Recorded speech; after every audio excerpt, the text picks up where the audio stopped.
हिंद दोस्तों, तमाम शिक्षकों एवं शिक्षिकाएं भाई बहनें को आदाब सलाम।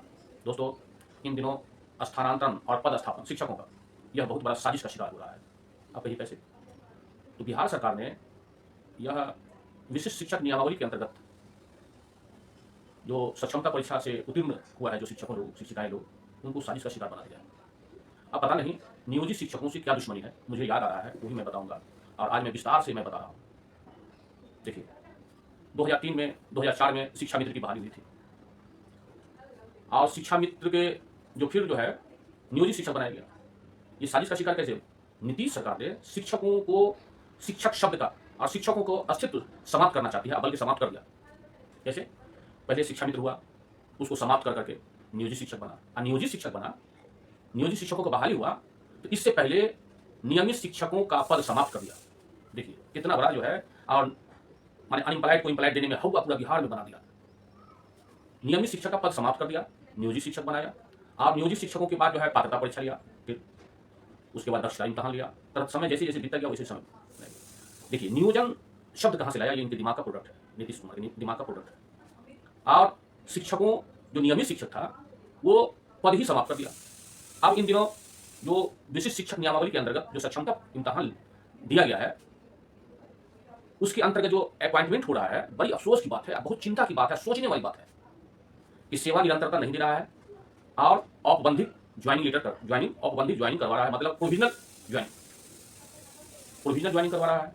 ये माने सोचने से फजूल बात है, बिल्कुल गलत।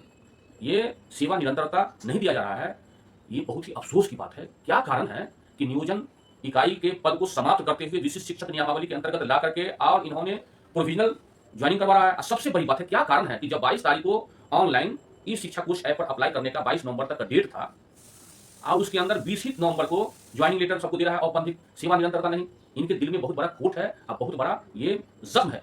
जख्म कहाँ है मालूम है आपको? ये नीतीश कुमार जी पॉलिटिकल वरिष्ठ पॉलिटिकल हैं।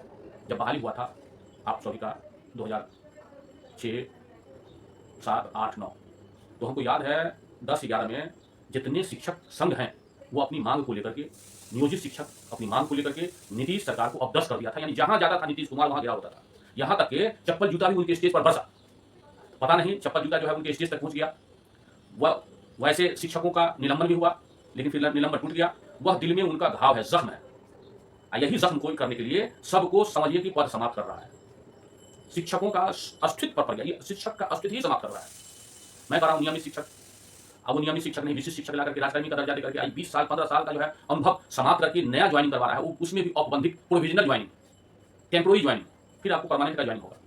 क्या कारण है कि सेवा निरंतरता नहीं दे रहा है? इनके दिल में बहुत बड़ा घोर जख्म है।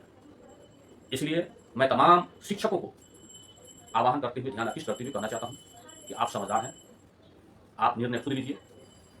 और सबसे बड़ी बात है, आप लोग ध्यान से सुनिएगा, इन्होंने, बिहार सरकार ने विशिष्ट शिक्षक नियमावली के अंतर्गत जो एग्ज़ाम लिया गया है और एग्ज़ाम के अंतर्गत फिर ज्वाइनिंग करवा रहे हैं। पहले फेज 1 का ज्वाइनिंग हो रहा है, फेज 2 का बिना काउंसलिंग का ज्वाइनिंग होगा, फेज 3 का सबको पास कर देगा। और सबसे बड़ी बात है कि नया ज्वाइनिंग हो रहा है। मैं जो बात बताने जा रहा हूं आप गौर से सुनिएगा। भारतीय संविधान की धारा 14 जो है, इंडियन एक्ट 14, बहुत बड़ा शक्तिशाली है। इतना बड़ा शक्तिशाली है कि इसको कोई डुला नहीं सकता है। और इन्होंने माननीय नीतीश कुमार, जो सक्षमता परीक्षा उत्तीर्ण है, जिनका उम्र 40 साल, 45 साल, 50 साल, 55 वर्ष है, उसको राज्यकर्मी का दर्जा देने के लिए, लालच में फंसाने के लिए कि पेंशन होगा, यह होगा, वह होगा, दिस होगा, फायदा होगा। अब 55, 56, 50, 51 इतने वर्ष के शिक्षकों को भी राज्यकर्मी का दर्जा देने के लिए इम्तहान लिया जा रहा है और लोग जा रहे हैं नया ज्वाइनिंग के लिए। ठीक इसी तरह आर्टिकल 14 का उल्लंघन हो रहा है। चूंकि बिहार में हो या हिंदुस्तान में हो, नौकरी का पीरियड जो है, नौकरी पाने के लिए उसका पीरियड जो होता है 30 साल, 35 साल, और ओबीसी बैकवर्ड हैं उन्हें 37 ईयर्स, और SC ST हैं या महिलाएं हैं उसके लिए 40 वर्ष, बस 40 वर्ष के लिए दरवाज़ा बंद, माने 40 वर्ष के बाद आप नौकरी में नहीं जा सकते। लेकिन इन्होंने सक्षमता परीक्षा के अंतर्गत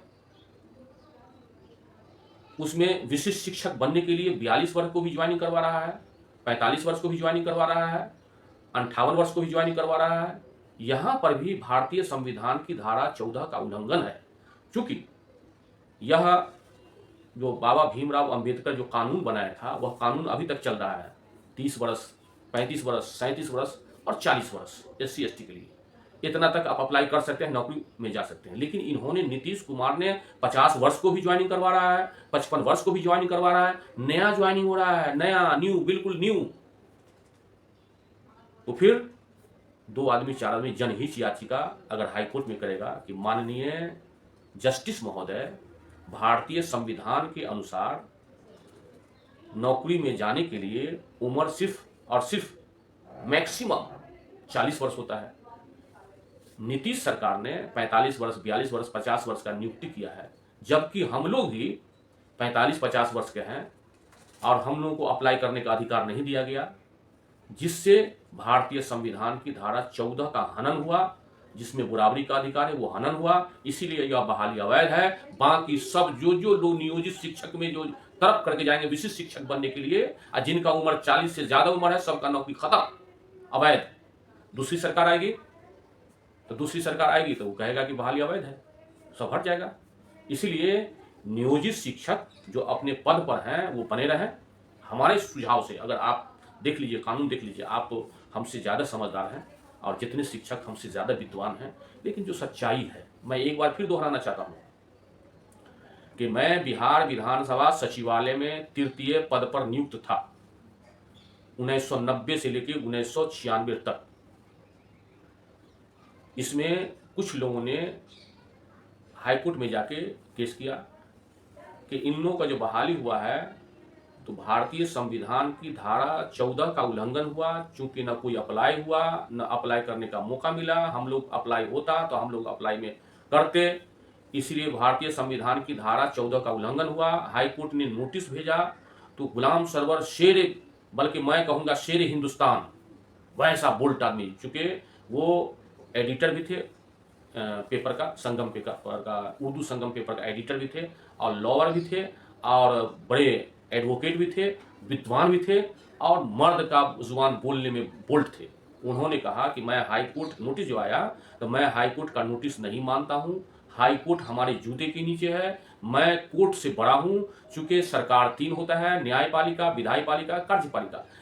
विधायपालिका कानून बनाता है, मैं कानून बना के सबका बहाली किया हूं, इस पे हाईकोर्ट को इंटरफियर करने का अधिकार नहीं है। मामला सुर्खियों में आया, पेपर में आ गया, प्रिंट मीडिया में आया और प्रिंट मीडिया में आने के बाद हर पेपर में, इंग्लिश, उर्दू, हिंदी, हर पेपर में आया। जस्टिस लोग पढ़ा, उसके बाद फिर तुरंत नोटिस आया, नोटिस मेरे नाम से भी आया था, नोटिस आया कि आप इसका उत्तर दें, नहीं तो एक तरफा जजमेंट ले ली जाएगी। जजमेंट भी हो गया कि यह बहाली अवैध है। फिर गुलाम सरवर ने कहा कि हाईकोर्ट हमारे जूता के नीचे है, मैं कोर्ट का फैसला नहीं मानता हूं, क्योंकि पूरे बिहार को पेमेंट मैं देता हूं। और आप सभी को मालूम होगा, हाँ एक बात और याद दिला देते हैं, जो शिक्षक लोग जो 90 में पैदा हुए हैं वो मैच्योर हैं, 35 वर्ष के हो चुके होंगे, 30 वर्ष, 35 वर्ष, 40 वर्ष के हो चुके होंगे। ये लड़ाई हम लोग देखे हैं और आप लोग अब जवान हुए हैं। और जो लोग का उम्र जो है 85 में पैदा हुआ होगा, 80 में पैदा हुआ होगा, उन लोग हुई जो है शायद गुलाम सरवर और लालू यादव का शासन थोड़ा कम याद होगा, थोड़ा थोड़ा याद होगा, उस वक्त में हम देखे हुए। उसके बाद जस्टिस ने फैसला किया, 2 जस्टिस, एक जस्टिस जो है बहाली अवैध किया, दूसरा 2 बेंच में गया तो बनवारी लाल यादव जो उत्तर प्रदेश के जस्टिस थे, वो बिहार में थे एक्टिंग चीफ जस्टिस। एक शशांत कुमार सिंह एक ब्राह्मण एडवोकेट थे। तो उस समय लालू यादव का पूरा बिहार में बोलबाला था एकदम। और गुलाम सरवर विधानसभा का अध्यक्ष थे, बिहार विधानसभा का अध्यक्ष थे। तो और इधर सेंट्रल में हुआ क्या कि जो है वीपी सिंह की सरकार थी। तो बनवारी लाल यादव ने फैसला सुनाया कि यह भारतीय संविधान के अंतर्गत इन्होंने कानून बना करके और बहाली किया है यह वैध है यानी सही है, और एक जस्टिस कहा कि बहाली अवैध है चूंकि अधिकार का हनन हुआ है। फिर तीसरा बेंच में दिया, तीसरा बेंच में भी अवैध घोषित किया। सुप्रीम कोर्ट में 5 सदस्यीय जस्टिस के नजदीक ये गया और 5 सदस्य ने फैसला किया कि नहीं, यह बहाली अवैध है। उसमें तो 2 जज तो उठ करके चला गया कि no no no no no, इसमें जो है बिहार का मामला है, कहता है हाईकोर्ट हमारे जूते के नीचे है।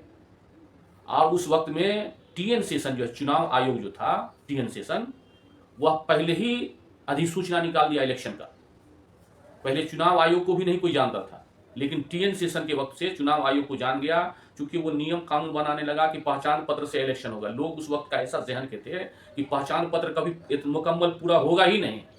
लेकिन टीएन सेशन जो है, जिस तरह से शिक्षा विभाग में अपर मुख्य सचिव को कोई जानता ही नहीं था, के पाठक आया सबको जता दिया, डॉक्टर एस सिद्धार्थ साहब आया सबको दिखा दिया। उसी तरह से टीएन सेशन जो चुनाव आयोग का जो है चेयरमैन था, वो पूरा घोषणा किया इलेक्शन का। फिर हम लोग गए गुलाम सरवर के पास और लालू यादव ने गुलाम सरवर स्पीकर को हटा दिया। उसके बाद माननीय श्री देव नारायण यादव स्पीकर बने। तो माननीय श्री देव नारायण यादव जब स्पीकर बने, विधानसभा का अध्यक्ष बने, वो कहा कि योर ऑनर, जो हाईकोर्ट का ऑर्डर होगा हम करेंगे, और सभी को जो है जो अवैध बहाली को सबको बर्खास्तगी लेटर दे दिया। ठीक इसी तरह से दोस्तों, आज नीतीश की सरकार है, आपको कुछ कोई बोल नहीं सकता है। आप जाइए ज्वाइनिंग करने के लिए, लेकिन ज्वाइनिंग करने के लिए जा रहे हैं तो यह कानून नहीं पास हुआ है कि 45 बरस 50 बरस के लोग भी नया अपॉइंटमेंट में जाएंगे। इसके लिए लोकसभा और राज्यसभा से पास होकर के, संशोधन होकर के कि 45 50 52 वर्ष के लोगों का भी जो है नौकरी अपॉइंटमेंट हो सकता है। इसके लिए आर्टिकल 16 और आर्टिकल 16 में भी बराबरी का अधिकार है। 14 के अंतर्गत ये लोकसभा राज्यसभा से पास होकर के राष्ट्रपति, महामहिम राष्ट्रपति महोदय के यहाँ जाएगा, वो फाइल वो पास होगा, तब जो है गजट में निकलेगा, और तब जो है आप लोग जो है ये कानून के अंतर्गत आ सकते हैं कि हाँ 50 वर्ष का भी लोग अप्लाई कर सकता है। कानून बना नहीं, नीतीश कुमार जो सबको अंधकार में धकेल रहा है, वही स्टेज पर जूता चप्पल बरसा था, वही का बदला ले रहा है। अब आप समझिए, तमाम शिक्षकों लोग आप समझिए, नीतीश कुमार का दिल साफ नहीं है, नीतीश कुमार का दिल गंदा है। इन्होंने, ये बात सही है कि इन्होंने हरा भरा गुलिस्तान बनाया, पूरा फुलवारी बनाया, और जब फलने का समय आया तो उसमें पॉइजन दे करके, माने एसिड जो होता है दे करके सब सुखाने का काम कर रहा है। मैं कह रहा हूँ, एक बार जो बिहार जो शिक्षक लोग जो है हाईकोर्ट में जाकर के डिग्री ले लिए कि इसको नियमित समान काम का समान वेतन दिया जाए। नीतीश सरकार ने सुप्रीम कोर्ट में जाकर के अपने पदाधिकारी को भेज करके वहां कहा कि हम उस लायक ही नहीं है, हम कहां से वेतन देंगे, हम नहीं दे पाएंगे।